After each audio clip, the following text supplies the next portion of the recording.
Miq Prizmus, unë asnjëherë nuk e nisi me tragjedi ose me lajmet të cilat sigurisht të vendosin një pozicion të vështirë, që të vështirë dhe të komentosh, të mbash qëndrim, të japësh edhe opinion.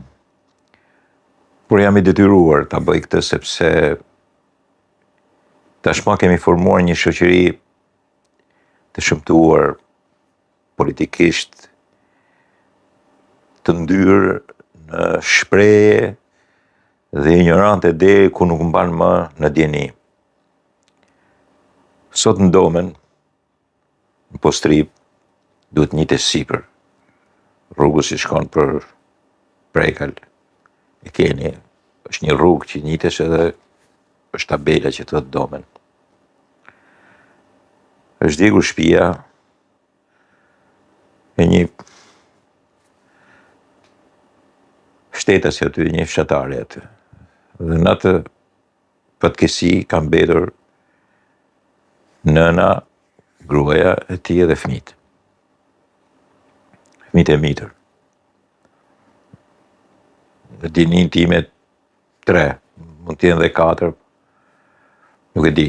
Këto, unë po e bëj shpejt tash këtë klip. Po të shbëri 3-4, është fatkeqësi e jashtëzakonshme, janë djegur të gjithë aty. Nuk e di se nga kush ka ardhur kjo fatkeqësi. Është për shkaqe natyrore, është për harresë të një elementi zjarri i cili sigurisht mund të ketë qelluar që ku t'ju çmyr gaz karbonik, nuk di çfarë. Ju them, është fatkeqësi. Por di që ka fatkeqësi të madhe, vdekje. Është një shtëpi guri atje, shtëpi e natyrës të shtëpive që janë zakonisht në atë zonë.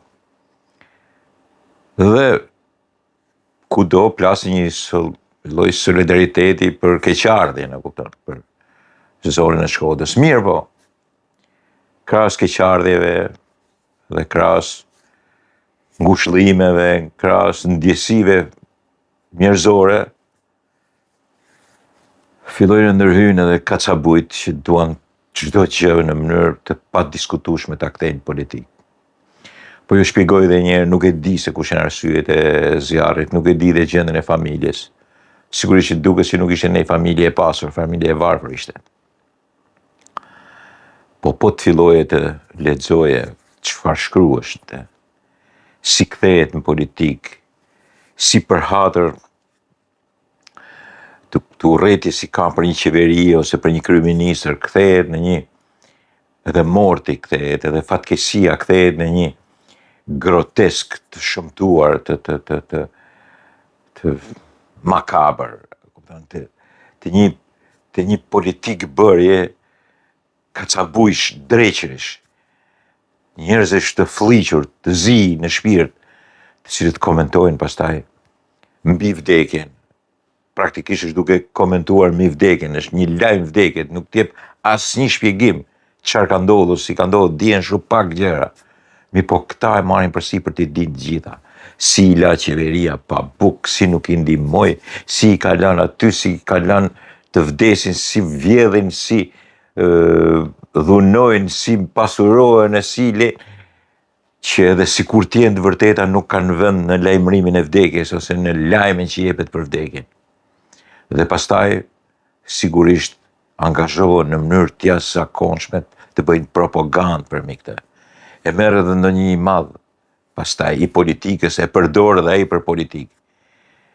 Dhe kthehet kjo fatkeqësi e jashtëzakonshme asaj nëne dhe atyre fëmijëve në bukën e politikës, në politika aty provon nofullat e qelbura të saj, dhëmt e qelbur të nyt të saj, duke marrë jo vetëm në qafë ato të vegjël, të ri, duke i keq edukuar ato, po duke çuar edhe nervat e atyre që janë pleq, i bën të vuajnë akoma më tepër, që kanë moshë, dhe një farë mënyrë edhe njerëzit normal, njerëzit që janë në moshën e punës, duke i trishtuar, duke i çuar në një zhvillim opak, të një imoraliteti shoqëror që nuk njeh as zakon, as kod neri, nuk njeh as moral, moralin që ka kodi zakonori joni i mortit. S'pa ku të duro, të merret vesh diçka. Dhe pastaj fillova dhe bën politikën. Jo, ma nuk bën. Duhet pa tjetër të përdorin politikën. Të çfryjnë politikë, të çfryjnë, si me thënë, epshet e tyre politike, nga që nuk kanë shfryrë me sa duket epshet e tyre seksuale, nga që nuk janë ngopur ndonjëherë në jetën e tyre. E përdorin politikën gati si një orgazëm e cila ju nxjerr nga syt, pikërisht atë produkt që nxjerr orgazma, në mënyrë të shëmtuar, në mënyrë perverse dhe perfide. Nuk e lën vdekjen të ketë respektin e saj spakut 24 orë, të merret vesh se çfarë bëhet. As atë nuk i lejojnë. Do ta përdorin ideologjikisht edhe politikisht. Do ta përdorin në mënyrë të qelbur, në mënyrë të pamoralshme, sepse kështu është formuar në këtë shoqëri. Është deformuar shoqëria fare. Kemi thënë kot që është deformuar në kohë të regjimit të ashtu quajtur komunist, po themi diktatorial. Është më e poshtër sot. Janë më pamoral sot, janë më imoral dhe amoral njëkohësisht, një pjesë e madhe e shoqërisë e cila nuk di të ndalet para asnjë lloj fatkeqësie, të bëj stop moment një herë, të duroj. Nuk ndalet. Do ta përdorin se s'bën. Do shajnë, do çfryjnë, do tregohen kriminal të vetvetes, se sigurisht kur trajton njerëzit kështu, njerëzit që nuk janë më, që kanë rarë viktimat fatkeqësive, cila do qoftë ajo, nga kudo që të ketë ardhur, si e vetes, si e Zotit, si e njeriut. Nuk bëhet ndryshe. Të shëmtuar deri ku nuk mban më, të shëmtuar në rrugë, të shëmtuar në institucione, të shëmtuar në shtet, të shëmtuar në politikë, të shëmtuar kudo. Fjalët më të ndyra të mundshme për një fatkeqësi e cila është konsumuar në një fshat të vogël afër Shkodrës, në Pustrip, me një nën fatkeqe bashkë me fëmijët e saj të vegjël, të mitur.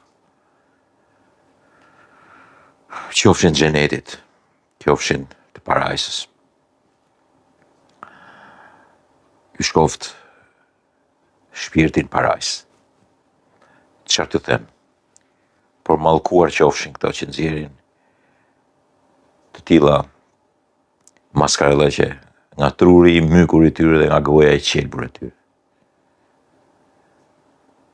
Realisht, uroj që njerëzit qetësohen edhe ato të afërm që kanë të marrin forcë, që ta përmbajnë gjithë të dhimbje të jashtëzakonshme, të largimit të kësaj nëne me fëmijët e saj të mitur.